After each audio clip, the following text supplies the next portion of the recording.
recording. Awesome. Let me press the other button here to share my screen with you guys. So good. You should be seeing my development slides, and the plan for the day is to do the rest of the section on development. So we do have quite a ways to go, and we will be moving at a relatively rapid pace. So we talked about cognitive development together on Tuesday. I'm going to turn the page and leave that and begin our journey this morning by talking about language development. Then we'll work our way through social development, focusing in on attachment.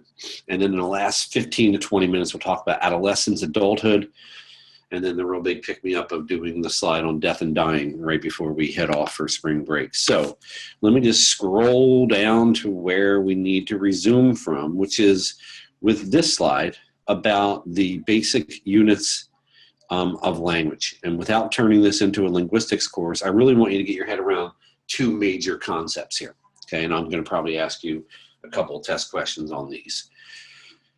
Phonemes are the most basic unit of speech in a language.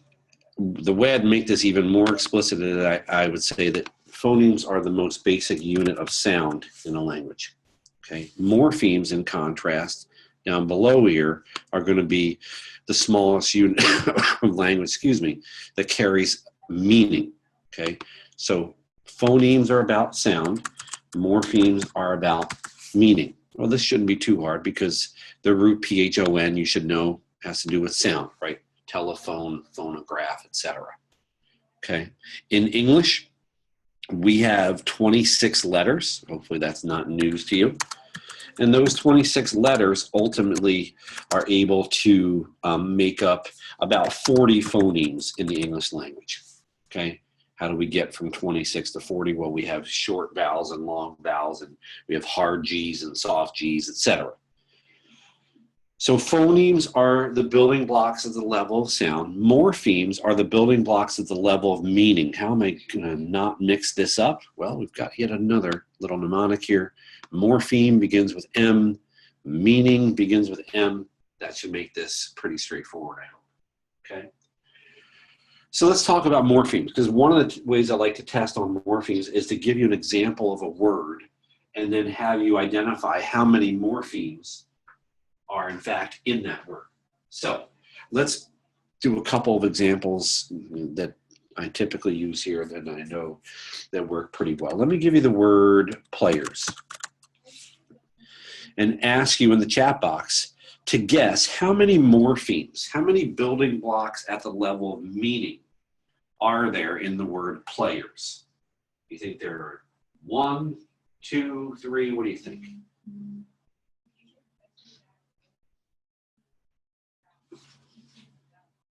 Okay, Omar thinks 2. We've got a number of people who think 3. Okay, if you think there are 3, tell me what the 3 are in the chat box.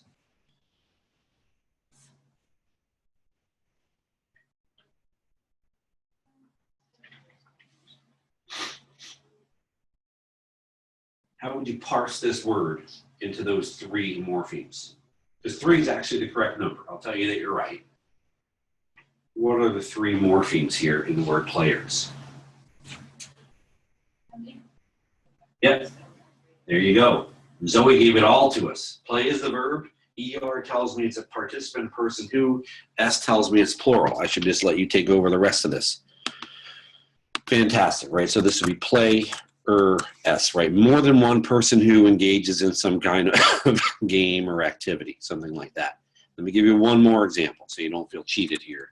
The one I like to use here is ex-wives. Sounds like the beginning of a country song here. How many morphemes are in the word ex-wives?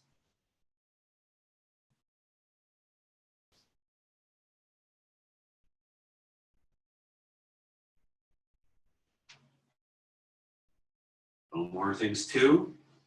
Everybody want to guess a different number than 2? Zoe thinks 3. You've been the queen of these morphemes so far. What are the 3 here? There are 3, in fact. What are the 3 morphemes in the word ex-wives? You got it, right? So ex which means was before but is not anymore, right? The wive part is, you know, this irregular plural form for wife, right? And then the S tells me more than one. So more than one woman that I was married to before, but I'm not married to anymore, right? Ex-wives would break down that way. Make sense? Any questions on that at all? Yeah, players, right? It's a plural. There's more than one. ER tells me it's a person who's doing something. What are they doing? Well, when you play, it means you're engaging in some kind of sport or activity or something like that. Okay? Does that make sense? Cool. All righty. I want to go quickly, but I don't want to go so quickly that you feel like you're getting lost. Okay? So phonemes and morphemes, if you can recognize those terms, if you can parse a word and identify how many morphemes are in it, you're going to be in really good shape for that little segment on test number 3, right? These building blocks of language is what we're getting at here. I've got another slide for you here that's got a breakdown of the hierarchical structure of language. This is way more detail than you really need, but basically the point of the slide is the sentences can be broken down into phrases, which can be broken down into words or morphemes. Some more morphemes here if you want to practice with this stuff. The word kissed has 2 morphemes. Why does it have 2 morphemes? Because it's got the ED telling me that it's past tense. Crying has 2 morphemes, right? The verb and then the ing ending on it. And if you wanted to drill down to the level of sounds, which I won't ask you to do on the test, you could break down individual words into their sound components, those phonemes, right? Again, phonemes are the most basic unit of sound in a language. Cool, I'm not going to beat that into the ground. Let's talk on this next slide about the elements in our use of language that make it so that other people can actually understand what we're saying, right? So if we're going to use language in a social way and use it to communicate important things to other people, we're going to need to follow some rules. Well, one set of rules that's part of doing this is the rules of syntax. So let's begin with syntax and then we'll make our way down the slide here. Syntax, it says here, is at the surface structure. And it really basically boils down to the rules of grammar. So if I were to simplify this for you, I'd say syntax is about grammar. What do you mean? Well, it's how we combine words into phrases and phrases into sentences, right? How do we combine the symbols within a given language? Well, in English, the typical syntactical structure of a sentence is you begin the sentence with a subject, then you give a verb, and then you give an object, right? So a typical syntactical structure in English would be a sentence like, the boy kicked the ball down the street, okay? The boy, subject, kicked, verb, the ball, object, and then down the street is a prepositional phrase, which is providing us with some additional information, okay? So the boy kicked the ball down the street. That follows the rules of syntax and makes it relatively easy for you to comprehend what I'm saying to you. Does that make sense, what I said? Sure, because you follow these rules. Okay. What happens if you don't follow those rules? Well, if you don't follow those rules, the problem becomes it gets difficult for the listener to understand what you're saying. So instead of the boy kicked the ball down the street, imagine I said to you, down the street, boy kicked the ball. Okay? Now it's jumbled. You've got this jumbled syntax. Excuse me. And it makes it a little more difficult for the listener to comprehend what you're saying. So that's one element involved in helping others comprehend language as we have conversations with them, as we try to communicate with them. Semantics is deep structure. This makes me think of deep processing, right? You are more likely to remember those words that you processed at the level of meaning. You use them in a sentence. Well, semantics is basically about vocabulary, right? So if we think about syntax as grammar, semantics is going to be vocabulary. And basically semantics refers to the rules that we have for connecting symbols to the things that those symbols represent. So we have the word cat, C-A-T. And we have all agreed that that combination of letters in that order refers to a four-legged furry animal that goes meow. Okay? The word cat doesn't look like a cat. It doesn't physically resemble a cat in any way. But we understand from vocabulary at a deeper structure, at a level of meaning, the correspondence between that unique combination of letters and that object in the world that it's referring to, right? So I guess the point here is if we're going to communicate with other people, we have to get on the same page about what words we're going to use to refer to different things. So if I say the word tissue, you have a picture of what that means. If I say the word window, you have a picture of what that means. If I say the word pencil, you have a picture of what that means. All of that is about semantics. The third element here that helps us to comprehend language when we're having conversations and communicating with people, it's called extralinguistic cues or context. I like to boil this down to one word, and that word is nonverbals. This is actually where the online sessions become a little more challenging for me in terms of the lack of nonverbal communication between me and you, and that can be me to you, or more importantly for me as the instructor, from you to me, right? So nonverbals would include things like posture, eye contact, voice volume, voice inflection, gestures, right? How do you indicate to me that you're understanding what I'm saying when we're in a face-to-face class? What do lots of students do when they're following and they're understanding what I'm saying? What nonverbal behavior do they engage in to let me know, yeah, I've got it? Lots of nodding. So what do I ask you guys to do here when we're online? You can't nod in such a way that I can see it. So sometimes what I do is I have you nod by typing into the chat box, got it, right? I'm with you, I'm following, I get it. So that's one of the ways when some of these nonverbals are backed out that you notice the importance of them to you, right? That's one of the big challenges with these online sessions is making sure that you're not feeling lost, right? And so I can get that sense when we're face-to-face by watching you guys and looking at you guys. But those nonverbals matter, right? I think one of the things I always try to mention here is, you know, the same exact words wrapped in a different package in terms of nonverbals can mean very different things to the listener, right?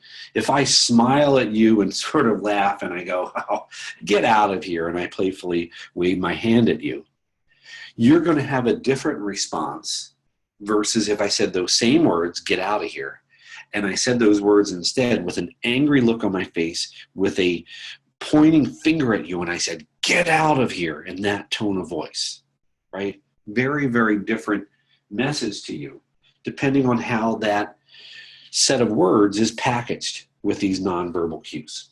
Okay, so they really do matter. The final element here that helps people comprehend language, again, when we're having conversations, when we're communicating with them, is conversational cooperation. This is the common shared rules that we have regarding taking turns. When we are having conversations with people and we're doing turn taking, we want to indicate to them that we are done speaking and now it's their turn to speak. Tell me, how do you communicate that? When you're done speaking and now you want the other person to respond.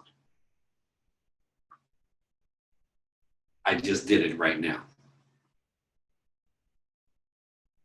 Right, you pause, right? So what you do is you pause. You don't say over, right? You're walking across campus with some friends and your speaking time is done and you ask them a question, how was your weekend?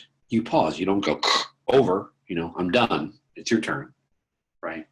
We learn the rules of this turn-taking dance that's part of conversational cooperation very early on, actually. I mean, there's really interesting research about interactions with, you know, babies, parents and babies, and how parents will do this sort of turn-taking dance with infants who they're not going to produce any words, right? But you might say something to them and pause and look at them with big eyes, and they might make some kind of noise, and they're sort of getting trained up in some way. About this turn-taking conversational cooperation. Any questions on any of those elements here that help us comprehend what's going on when we're having conversations with people? If you got it, nod in the chat box.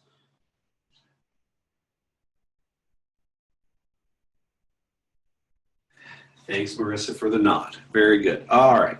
So one of the big things that I promised to talk about in this section was the contributions of nature and nurture to language development, right? So as language acquisition unfolds in a newborn and infant and toddler and beyond, is that unfolding of these language capacities driven by nature?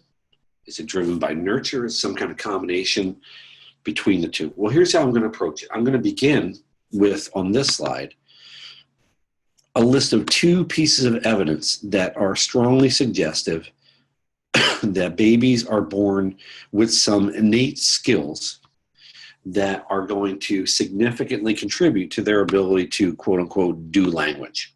Okay?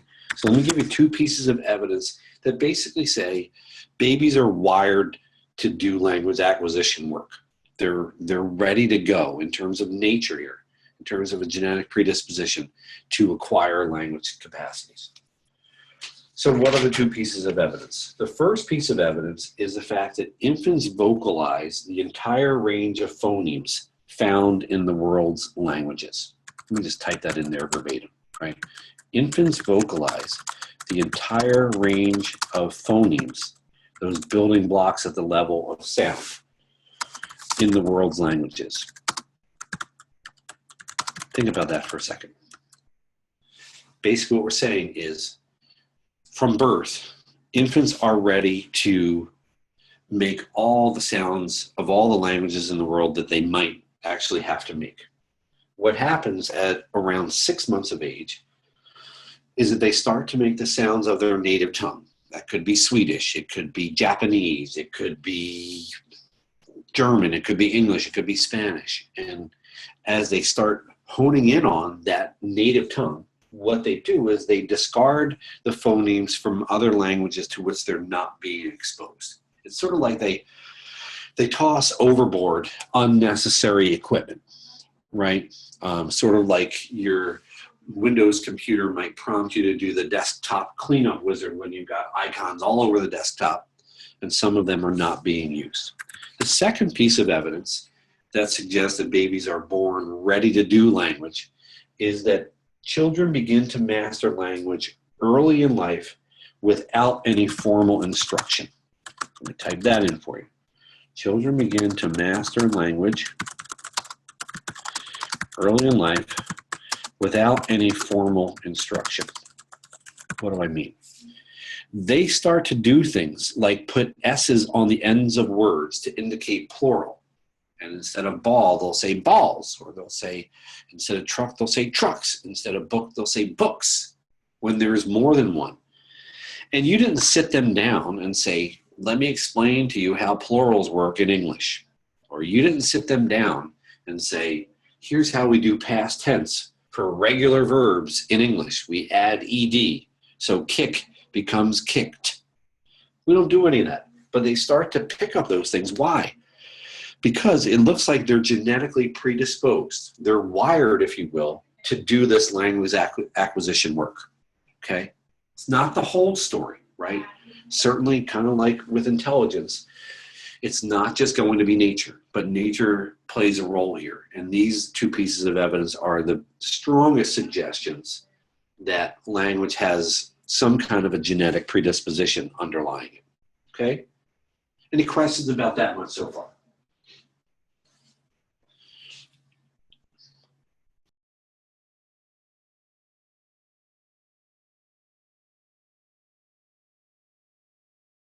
Okay, let me just dive a little bit more into the biology that is underlying language.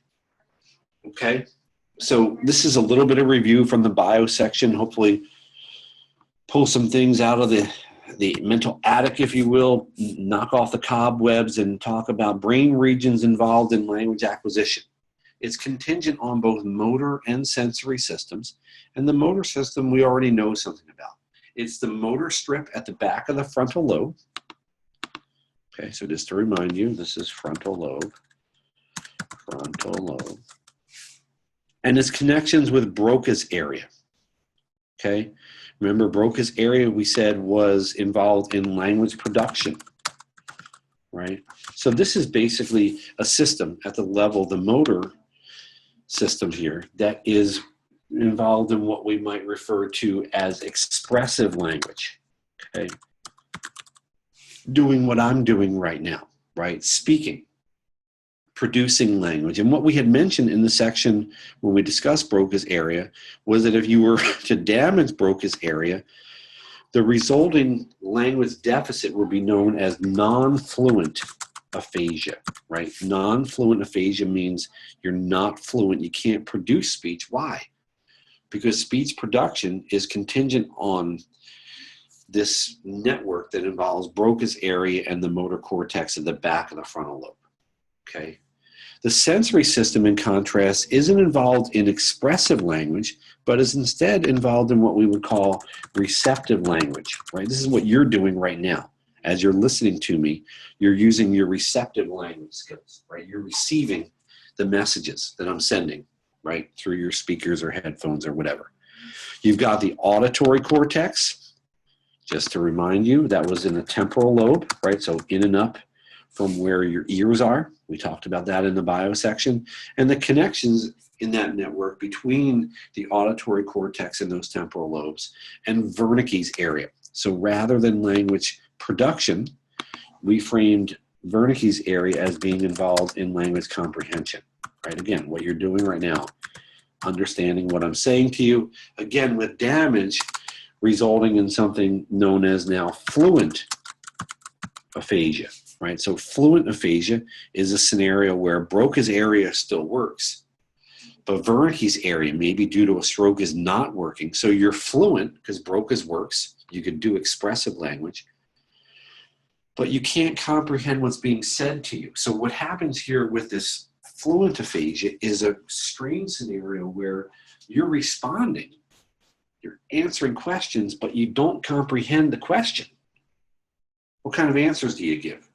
As we talked about back in that bio section, these strange sort of nonsensical rambling answers that aren't connected in with what you were asked, okay? So this is the story at the biological level. If you want pictures of this stuff, just to remind you guys where some of this is, I've got that for you on the next slide here. So Broca's area is language production, right? We called it expressive language. So here we can see it at the back bottom part of the frontal lobe, that motor strip helping you to produce language. So for speaking words, and then as you're sitting and listening and hearing me and comprehending what I'm saying, it's the top rear part of your temporal lobe along with the auditory cortex there in your temporal lobes that helps you comprehend what's being said to you. So that's the story at a genetic kind of preparedness level in terms of the hardware in your brain that lets you be ready to do language. What about environment? Well, before we talk about the nurture side of the story, I'm actually going to do a strange thing here where I'm going to bridge nature and nurture by giving you the model that helps you integrate nature and nurture contributions to language development. And the model is known as the critical period hypothesis. After we talk about it, then we'll look at the nurture elements here as well. So the model here is analogous to the one that we used in the section on intelligence when we talked about the reaction range model to let you think simultaneously about nature and nurture. Well, here, I want you to simultaneously think about nature and nurture as it relates to acquiring language. So what is the critical period hypothesis? It says this: there are biologically determined time periods when a child's got to be exposed to something in order to achieve normal development, okay? These times are known as either critical periods or sensitive periods, and probably best of all, are thought of as windows of opportunity down at the bottom there. I would use those three circle terms interchangeably here, right? We have a critical period, a sensitive period, a window of opportunity that is biologically determined. And it's during that window of opportunity that I need the nurture to come in and do what it does, that I need nurture to exert its influence. So how might we summarize this? I like this bottom bullet point for summarizing this critical period hypothesis idea. Environmental input is important for the development of language. And here's the way I think about environmental input. This is nurture, and this is determining what is going on. What language, how much, in what form, and so forth. So the nurture determines what is being put into the system. But biology determines when such input is needed in order to make optimal use of it. So the biology piece is clearly going to be the nature part of the story. So this is where nature comes in. And rather than what is going on, the biology is determining when that input is necessary. So we've got nurture providing the what, the content. We've got biology determining when that input is necessary. So what do you think? When should that input occur for language development to unfold the way that we would want it to? What do you think the general rule of thumb is about when we want that environmental input for language development? Take a guess in the chat box.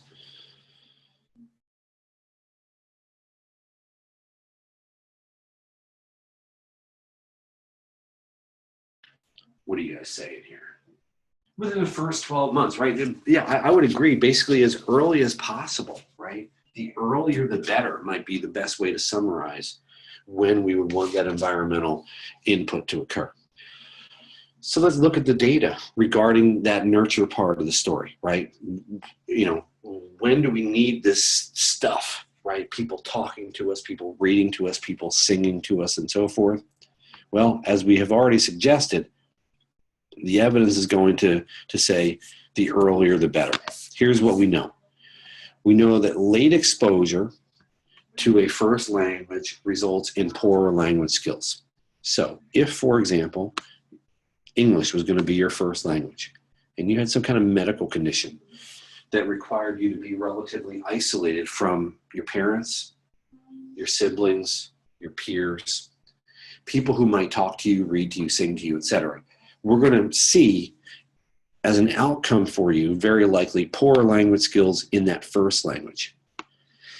Just as interestingly, maybe even more interestingly for some of you guys, especially because a lot of you guys speak a second language, learning a second language after the age of 6 or 7 generally starts to put us outside of that window of opportunity, right? The rule of thumb here is the earlier the better. I'll even put that right here on the side, right? The rule of thumb to take home here and the message about when is the earlier the better. If you have a choice of doing it now or doing it later, as far as language is concerned, do it now. Okay? That's going to optimize and maximize your skills in either the first language or the second language. So we've got the nature story. We've got babies making noises that they're never going to use in their own language and then getting rid of some of them. We've got babies learning rules of language that weren't formally instructed to them. There's the nature part of the story. The nurture part of the story is the earlier the better, right? If you're wondering about the second language data, there's really interesting research with immigrants to the U.S. and time of their immigration to the U.S. as a predictor of their scores on a grammar test. So if I give you a test about standard written English, right, subject and verb agreement, past tense, regular verbs, irregular verbs, and then look at your scores as a function of when you came to the U.S. on the x-axis there, what we find is that kids who arrive in the U.S. before age 7 are basically indistinguishable from children who were born in the U.S. Thereafter, if you arrive at age 8 to 10 or 11 to 15 or 17 and beyond, we basically see a linear deterioration in your scores on this grammar test, right? It says right here, the older the age of immigration, the poorer the mastery of a second language, okay? So again, this is the earlier the better in action as it relates to your achievement in a second language. Again, the earlier the better. All right. And I think it's sort of ironic given that in most settings, in most schools, we don't really do much with second language instruction typically till kids get into high school. There are some places that do it earlier, but generally speaking, you don't see that happening all that much. All right. Any questions on that in terms of the nature versus nurture story as it relates to language acquisition?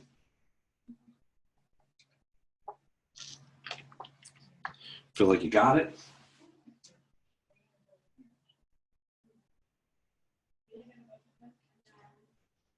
Okay. Fantastic. What I want to do is grab a quick polling question for you guys.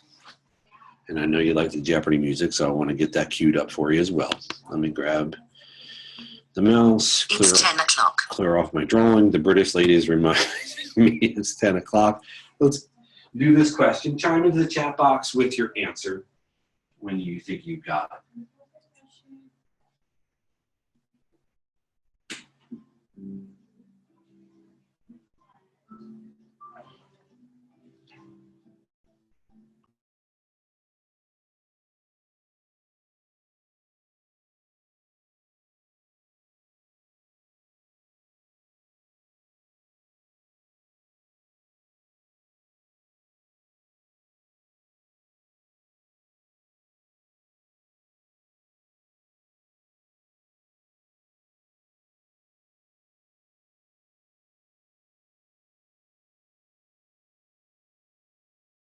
What do I see?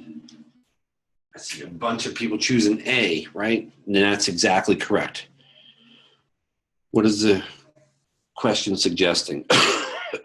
Well, if kids are isolated from human contact and the sound of adult language, I'm getting all choked up about this, and then they can't develop adult language skills even if they do extensive training efforts, that suggests, yes, that there's a critical period, right? There's a window of opportunity. When you see critical period, I want you to think about that. Window of opportunity, right? If I want to maximize my language skills, the clock is running, right? And the earlier the better, as we've said multiple times. Any questions on that at all?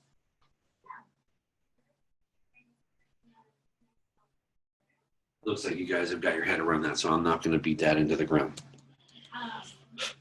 All right, so let's continue on and turn the page from language development to a discussion of social development. So I promised a little bit about social development. I mentioned you could do an entire course on this, and that would be a fun course to take and a fun course to teach. But for intro, we sort of had to pick our spots here and pick our topics. And so I decided in the section on social development to focus in on attachment.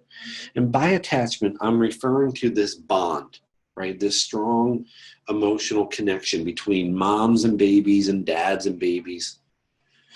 This bond that persists over time, so it's temporally consistent, and it persists across different circumstances, whether you're at home with them or you're traveling somewhere or you're out and about in your neighborhood. You have this connection, this bond, this attachment to these primary caregivers.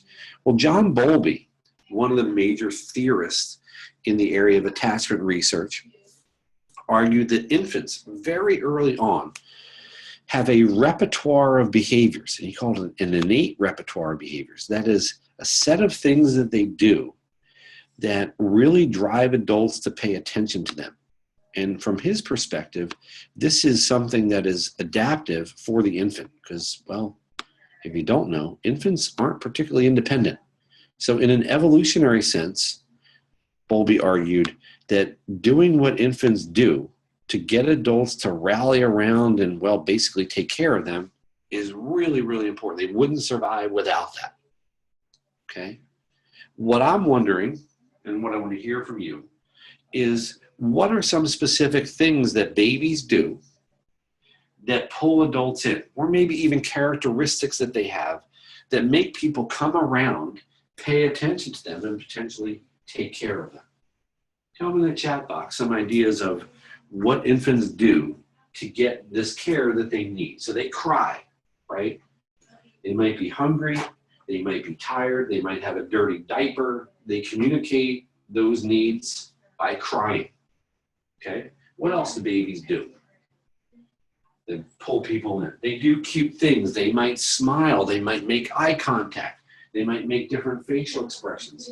They giggle, right? Matthew's got it. They laugh. I mean, if you've ever seen any of those YouTube videos of babies giggling, I don't know how you couldn't start giggling and feeling good about things when you see that. right? And want to engage with that infant. And that's the idea here, that these behaviors basically drive adult engagement, right? Adult attention, or I would call it engagement, connecting with that baby. And if there's a need, providing for that need in some way. Okay. So this is a cool thing. People are interested in attachment. Everybody loves babies. Well, almost everybody loves babies and all of that. But if we're going to be scientific psychologists, we're going to need some kind of research lab-based way to try to measure attachment. Well, luckily, there was a woman up at Berkeley named Mary Ainsworth who developed a very creative way of measuring, quantifying, describing attachment. She did this test called the strain situation test and has done it for years and years, and has basically described different major styles of attachment that characterize most infants. So the task here in the strain situation test involves having a baby and mom come into the research lab. Baby might be 1, 1.5, 2, 2.5, whatever it is. They come in and they're in the room together here in panel number 1 on the picture. In panel number 2, what happens is mom leaves. And this is, for me, one of the 2 key points, because it tells us something about that baby's relationship with, that is, that baby's attachment to that mom. Okay? How do they respond when mom leaves? That's one big data point. The other big data point is what happens when mom returns. How do they respond to her upon her return?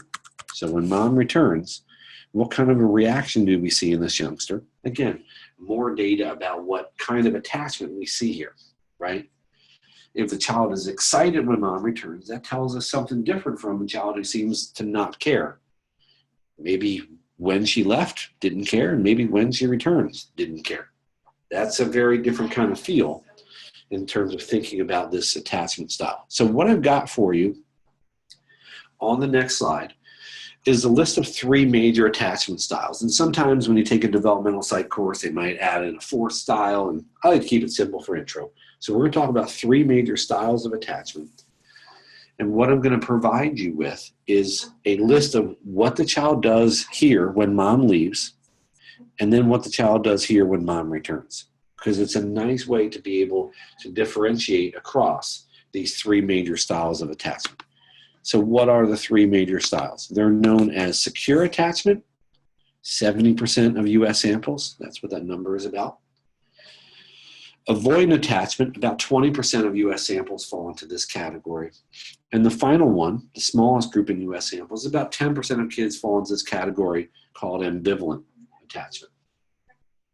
So what do these kids do? Well, securely attached kids, when they're in the room with mom, they'll actually use her as a kind of secure base from which to explore this new environment. They check out the books and the toys and, excuse me, they might bring things to her, and they're sort of checking out this new environment, okay? When mom leaves, these are the children who are showing some level of distress. I would call it sort of a moderate level of distress. So if I were to make a continuum here that we can use for all 3 of these different attachment styles here, here's low distress, and then over here, we can type in high distress, okay?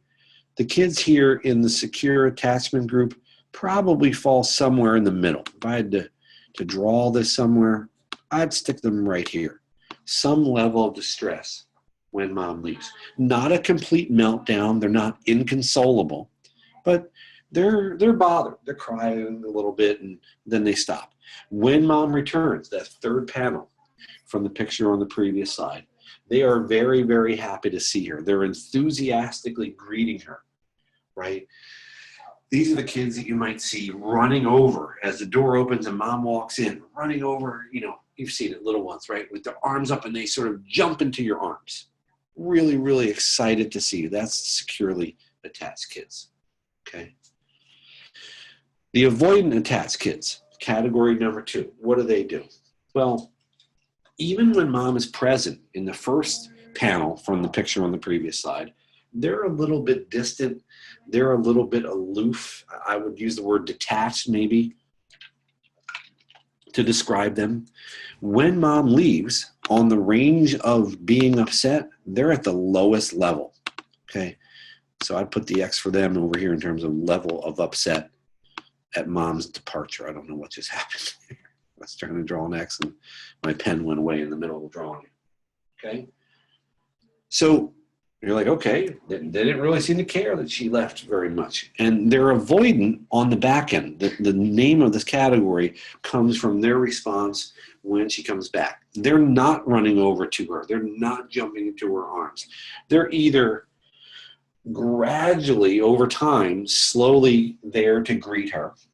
It might take a couple of minutes for them to reconnect.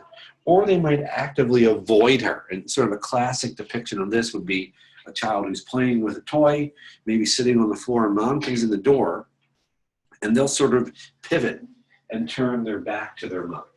Okay?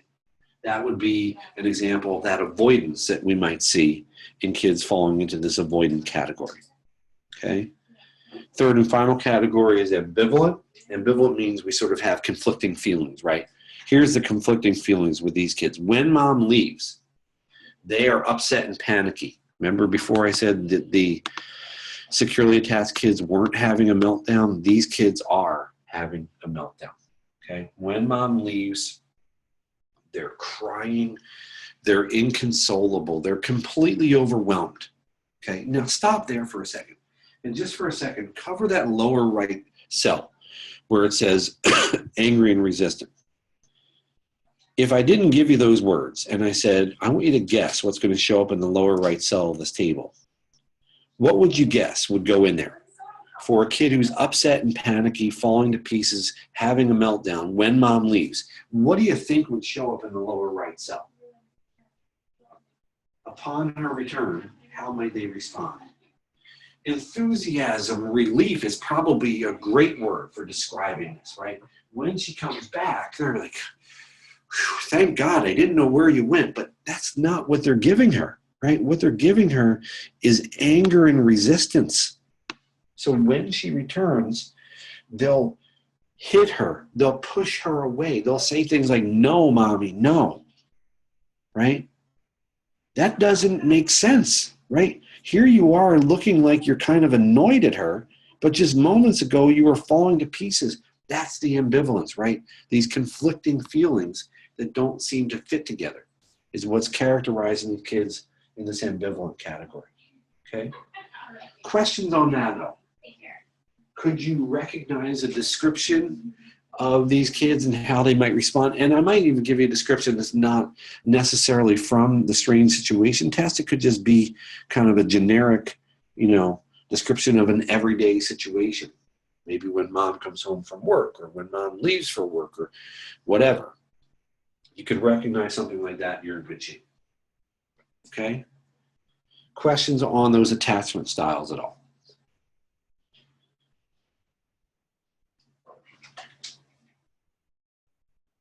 Great question from Francisco. So to what degree is this parent-driven or child-driven? I'm going to use that as a segue right into my next slide, because that's usually the number one question that comes up. What are some of the factors here that influence this attachment process? Well, the way I'd answer your question about what percentage is parent versus child, I'd say it depends on the individual situation, but what I would argue is that it's really a function of both of them and them interacting with each other. So I like to put one of these two-headed arrows and say it's a reciprocal relationship, right? Where what the child does has an impact on what the parent does, and how the parent responds influences what the child does next, and so on and so forth, right? So I don't think we can hang percentages on this, but we can certainly think about this is an interaction where it's a two-way street. So what are some examples of this stuff? Well, for infant characteristics, there are a bunch of variables we could talk about. One of the simplest and honestly more powerful ones is simply the child's overall temperament. We're going to come back to temperament when we talk about personality after spring break. But basically, if we were to make a monolithic distinction on this temperament dimension, we could distinguish between easy temperament babies and difficult temperament babies. What do I mean? Well, easy temperament babies are, as the name suggests, easy. They don't cry a lot. They don't fuss. They get on a regular sleep schedule relatively quickly. They eat at regular intervals. When you got to get them changed, it's not like a wrestling match and so forth. Difficult temperament babies are the opposite. They're, well, difficult, right? They cry a lot, sometimes for no apparent reason. They're fussy. They're kind of irritable when you've got to get them changed. It is like a wrestling match on the changing table, right? So I'm not saying parents don't love difficult temperament babies, but it's a different kind of process, and this interaction feels different. What do the parents bring to the table? That would be another factor here, right? Moms and dads, what are their ages? What's their level of education? What is their mental health status?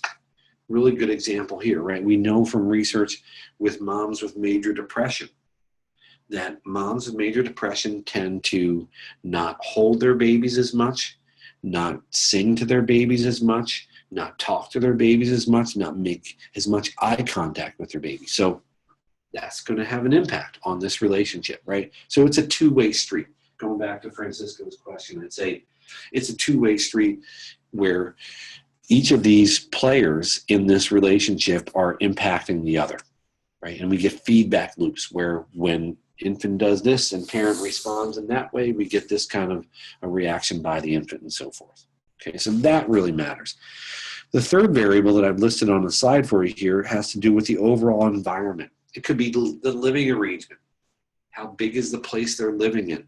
An apartment or a house? Is it a small studio apartment? Is it a 2-bedroom apartment? Is it a 5-bedroom house? What's the socioeconomic status of the parents, right? If you've never heard that term before, that refers to the parents' level of education and the parents' level of income, okay? Those are part of the environment within which this attachment and relationship and connection is unfolding, okay? Who else is around? How many other siblings are there? How much older are those siblings? Okay, if I have 3 children under age 5, that's different from having 3 children where one is 1, one is 9, and one is 15. Different kind of environment. Finally, in terms of factors that influence attachment, we could talk about chemical factors, including oxytocin. And this is just relevant for moms. So oxytocin turns out to be a hormone that, among others, is coursing through mother systems here during and after delivery. It has been called sort of the hormonal basis of trust and, you know, the bonds that we see in the form of attachment. So without getting into too much detail, you know, after a baby is born, if the baby checks out okay and mom checks out okay, they're pretty quickly going to get that baby to mom. And this oxytocin is just coursing through our system in a way that fosters this attachment relationship that we've been describing. Okay? Questions about any of those factors? Does that give you enough there, Francisco, about your question? It's going to be both, and the relative contributions, you know, are going to vary on a case-by-case basis. Okay? Good. All right, what do we got? A little less than a half hour to go, so hang in there. I want to talk briefly about parenting. So we sort of spent a lot of time talking about, you know, these attachment relationships in early childhood, and I'd like to sneak in one more thing here about social development. And, you know, one of the big shapers of a child's social development is how their parents do the work of parenting. So I've got a slide that summarizes for you some different parenting styles, kind of like the attachment styles.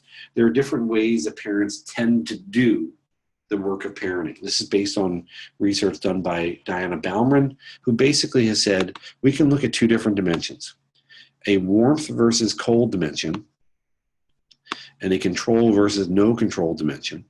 And when we cross those 2 dimensions, which have 2 levels each, we end up with this little matrix of 4 quadrants, right? Where we have 4 major styles of parenting: authoritative, authoritarian, permissive, and uninvolved.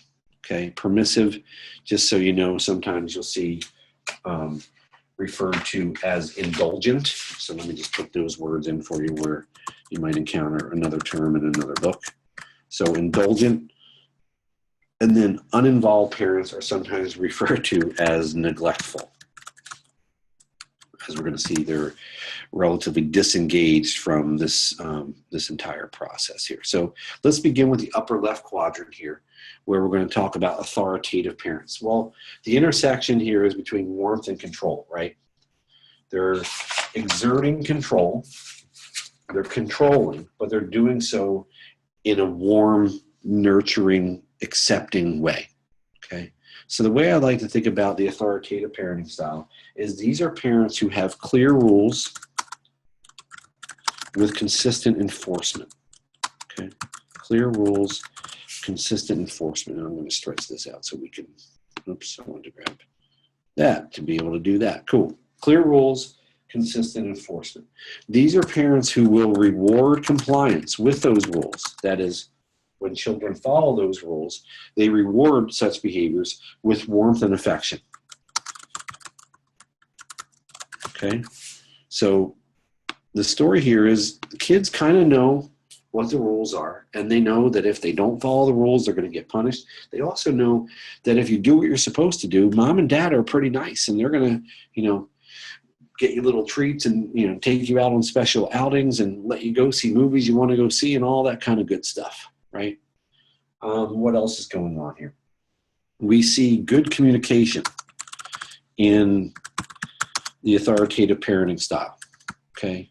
What I'm suggesting here is there's sort of a two-way street. And the way I think about this is authoritative parents sort of rule with the consent of the governed is how I would describe this. Rule with the consent of the governed. What does that mean? It basically means that rather than being a dictator and saying, you're going to do what I said because I said so, these are parents who, for example, with the good parent-child communication, they might have a conversation with a 16-year-old when it's developmentally appropriate about what time they're going to come home. And maybe the parent wants the kid to come home at 10, and the child thought that they could come home at 11, and so they talk about it, and maybe they compromise and say, let's do 10:30, okay? So rather than you're going to be home at 10 o'clock because I said so, the authoritative parent takes this sort of track where they ask for and they value and respect input from the kids that they are parenting, right? Probably not surprisingly to you, this is the parenting style that is associated with the best outcomes in children, okay? So when parents do these kinds of things, that is, they exert control, but they do it in a warm, nurturing, affectionate way, kids turn out pretty well, okay? What's the second style over here? Well, authoritarian, the good news is they're exerting control, because we're going to see the big problems go on down below here where parents aren't exerting control, which is basically a central part of the job, right? When we're seeing authoritarian parenting, what we're seeing is this intersection of the exertion of control, but the control being exerted in a cold way, okay?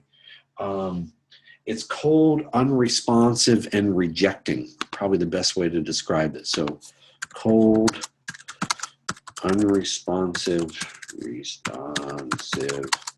rejecting, right?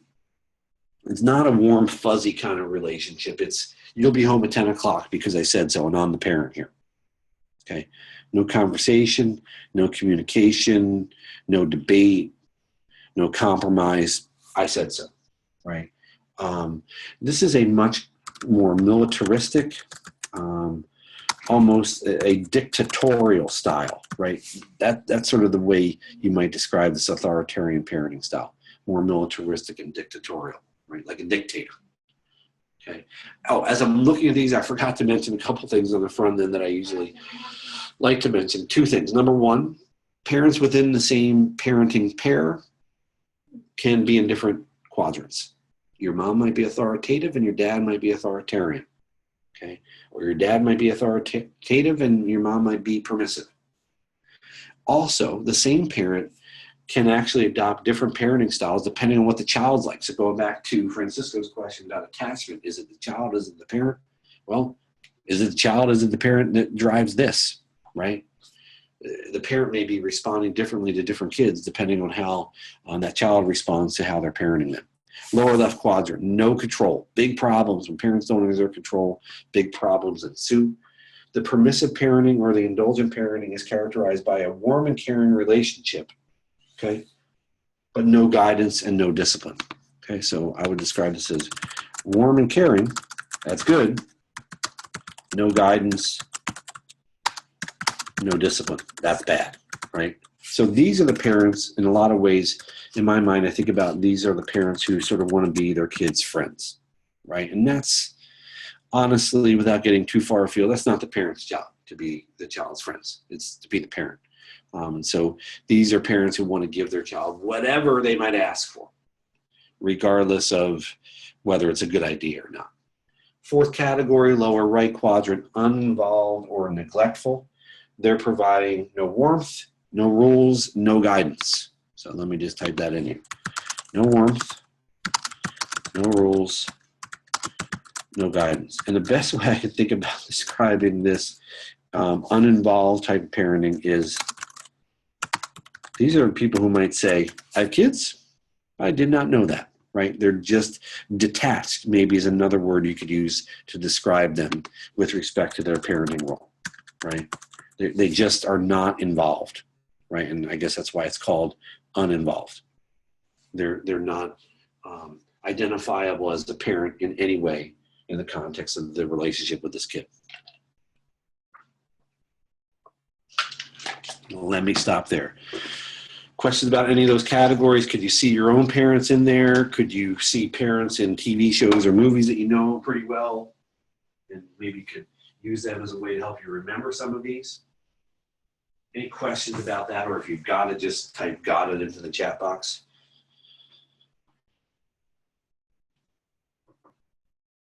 Which one is more valuable, warmth or control? If you made me choose, you can only have one. I'd rather have control than have warmth.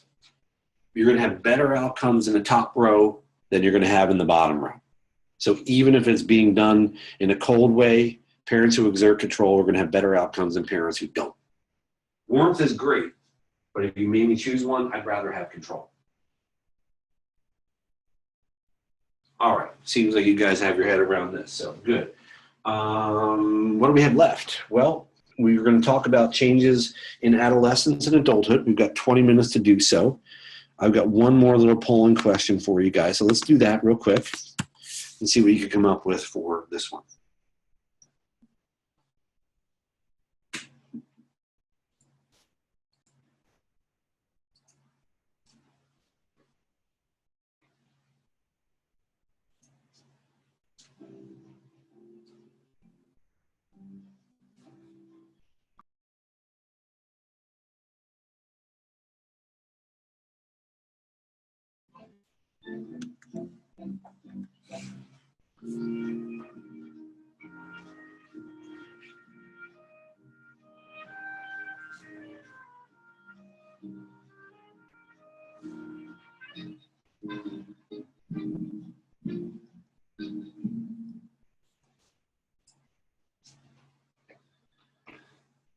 What do we got? Most people are picking C. How do you know this is a correlational study? What was the key word in the question to let you know that we're talking about correlations between parenting styles and child outcomes? Yes, good job, Matthew, right? That association word is the key clue here about this being a correlational study. Okay. I'm glad I didn't see anybody choose D about parents never telling the truth. We don't want to get ourselves in trouble by saying that. All right, so let's push through our last 15 minutes or so here talking about adolescence. What goes on during adolescence? Adolescents are teenagers, right? We see during teenage years more abstract reasoning. We could piggyback this on what we talked about on Tuesday about the formal operational stage, right? So they could think about hypothetical scenarios. Hypothetical scenarios, he's trying to type, right? They can imagine what might be rather than just what is, right? So they can entertain, so if this happened, what would be some of the consequences? How would it affect things, et cetera, okay? So we've got abstract reasoning, as a major characteristic of cognitive development during adolescence. We've got some limitations, though, and some problems in terms of social thinking. Here's what we see. In terms of social thinking, we see egocentrism, not like the problems with perspective taking that we talked about in the pre-operational stage. We're looking at that 3 mountain task, right? The egocentrism here is the way that we typically think about egocentrism, where I view myself as the center of the world.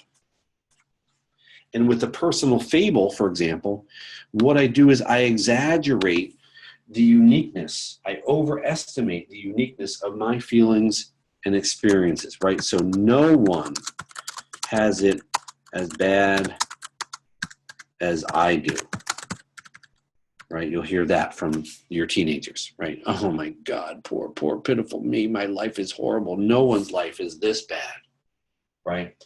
Or you'll hear in what they say some evidence of a belief in an imaginary audience, not in a psychotic way where we're wondering if they have schizophrenia, but a belief in social situations in things like this, these kinds of statements, right? Everybody's going to notice.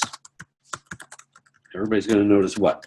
Well, whatever I'm wearing, whatever I'm doing, this feeling that I'm always on stage. I'm always being evaluated. I'm always being looked at by others and always being judged, right? So that kind of egocentrism manifests itself quite often in teenagers, right? Can cause some problems, can cause certainly some anxieties, and you guys are probably quite familiar with that stuff, having gone through it a lot more recently than I did, right? So real quick, that's what I want to mention about adolescence.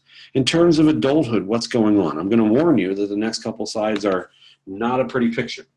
In terms of physical changes during adulthood, what we can map out is the following. Most adults tend to reach their peak of physical functioning in their late 20s. So age 25 to 30, generally speaking, most adults reaching their peak of physical functioning. Thereafter, what happens? Vision gets worse. Your parents might start wearing glasses, whereas before they had never done that, right?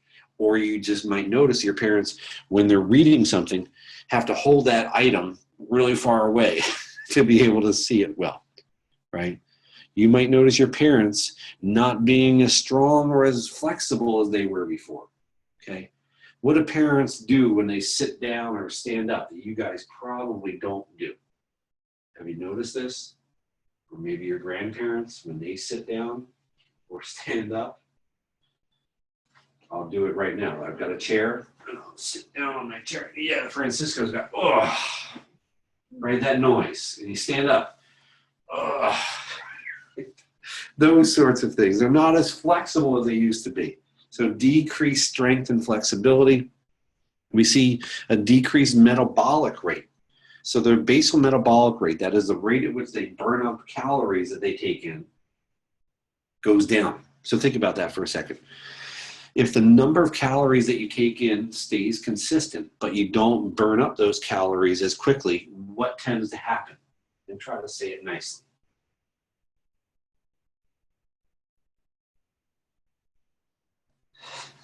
Zoe says muffin tops. Thickness increases. People become heavier. I have never had a student say muffin tops. So that's what I'm going to remember from today. Good. So not a pretty picture. In fact, here's a nice, funny depiction of this not very pretty picture physically. The angel of death comes in at age 40, doesn't take you away to make you dead, but just wishes you a happy 40th birthday and says, I'll take the muscle tone in your upper arms, the girlish timbre of your voice, your amazing tolerance for caffeine, and your ability to digest French fries. You can keep the rest, right? So that's sort of a depiction of the story physically. What's going on cognitively? How are things changing cognitively? Well, in terms of information processing and memory, perceptual speed decreases. What we see here is problems with reaction times. Have you ever had any scary experiences driving with your grandparents? Because they don't have the fastest reaction times. It can be quite terrifying, right? Their memory for factual information decreases. Their overall memory recall decreases. We've got one upward arrow. Thank God, right? What we've got here is increased verbal ability.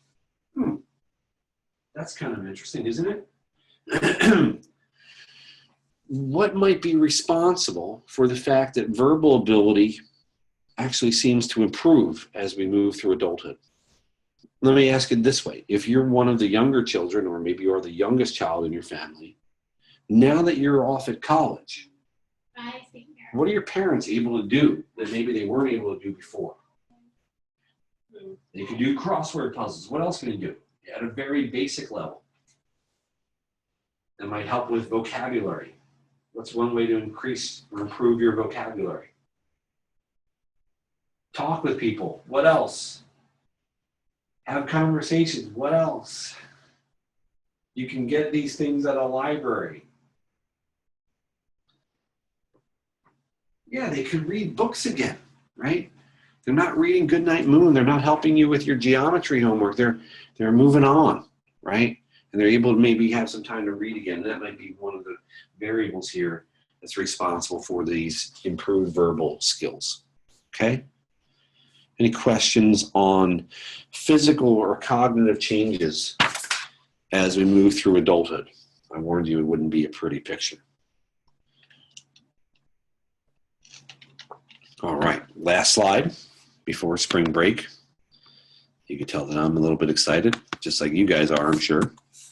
It's the death and dying slide. I promise this is a great pick-me-up before spring break. So Elizabeth Kubler-Ross, before she herself died several years ago, mapped out a stage theory of death and dying. And basically the scenario is this. She's trying to describe the processes that people go through when they're given something like a diagnosis of a terminal illness.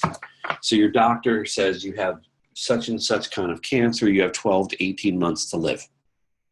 Okay. How does a person respond to that? So she maps out these 5 stages.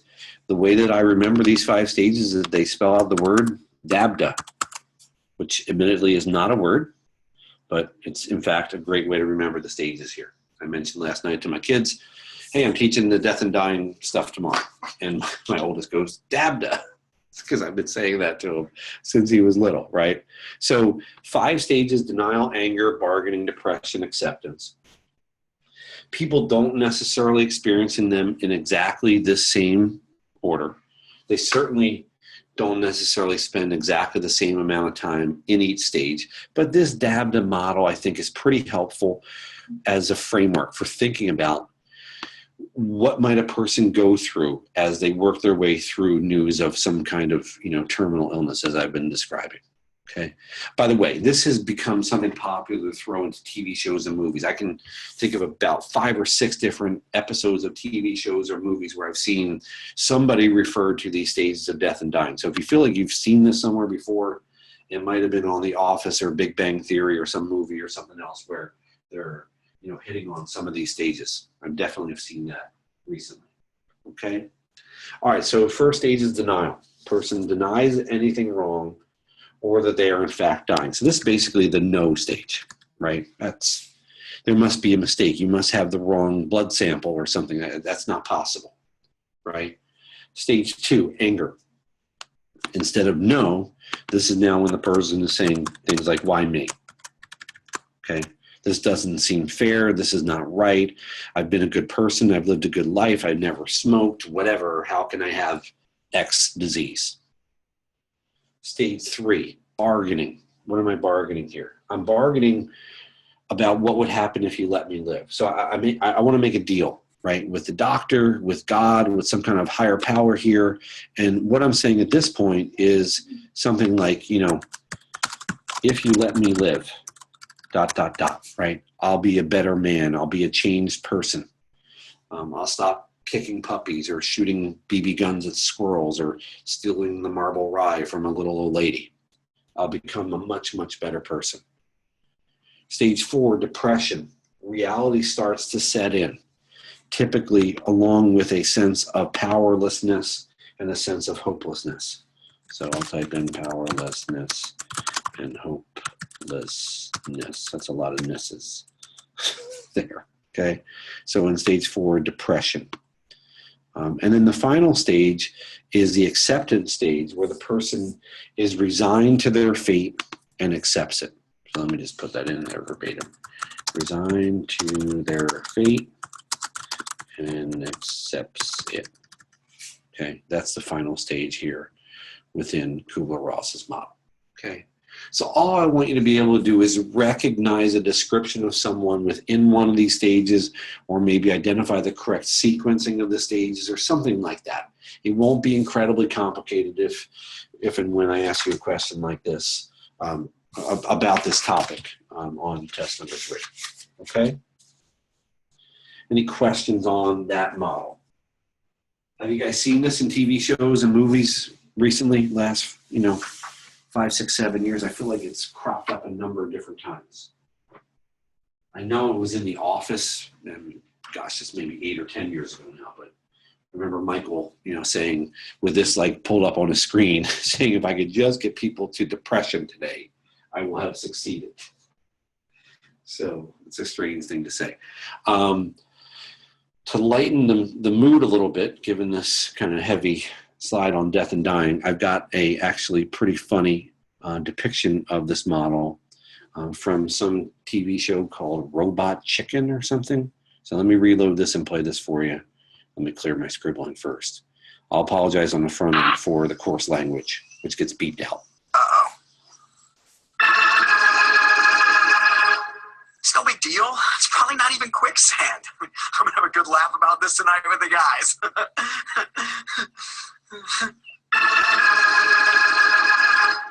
Well, this is just perfect. Stupid quicksand, stupid jungle. I'm going to bite someone in the face. Mother.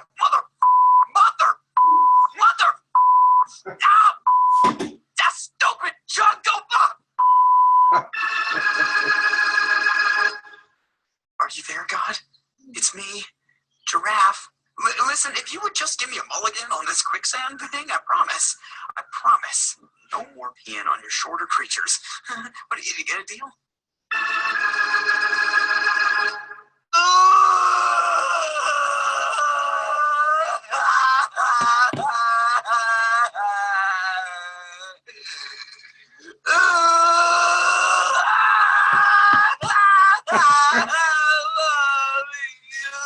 Sorry, that's horrible.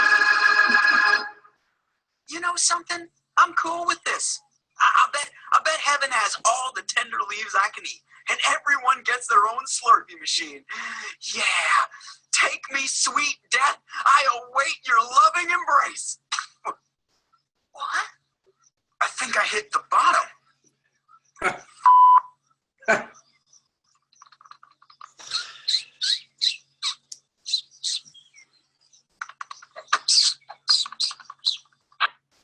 I don't know what it is, but I just love that clip. I've been using that clip for years and years, and I can't ever see myself not using it. So hopefully that gave you a little bit of comic relief here at the end of this section on development on death and dying. All right. Any final questions at this point on anything that we've done here in the section on development? All right. So here's the lay of the land. Spring break next week. Luckily, you don't have any learning curve quizzes due until the Sunday after spring break, but I would just do them now because you're probably going to forget if you don't. That's the section on development. When we come back, 12 days from now, we'll have a face-to-face class where we do emotion, stress, and health. 14 days from now, that is 2 weeks, we will do our final class meeting before test number 3. That will be the section on personality. And then we'll do the test on Tuesday, the 11th of April. So like I said, it's a sprint through part 3 of the course, interrupted midstream by this, spring break. So please make sure you're not letting yourself get too far behind on anything that we've been working on. All right. Online office hours in about 15 minutes in Zoom again, but not till noon, only till about 11:30. I have a Center for Teaching and Learning lunch that I'm going to go to, and I wanted to be able to get over there on time for that. Oh, and I just thought of one other thing. We had that really good question in class on Tuesday about blind kids and object permanence, and what I found was that they do achieve object permanence. It occurs a little bit later and it looks like it's as much driven by tactile functioning for blind kids, whereas it would be visual for kids who have normal vision, right? So we talked about object permanence, understanding something exists even if I can't see it. If I'm blind, it occurs a little bit later, and it looks like it's driven more by tactile functions than anything else. So I did track that down. I remember that really good question, so I wanted to make sure I got that into the recording, just in case you were curious. Final questions or comments? Awesome. Have a great spring break. Please be careful. Come back in one piece, and I will see you guys 12 days from today over at AL201. All right. Thanks, everybody.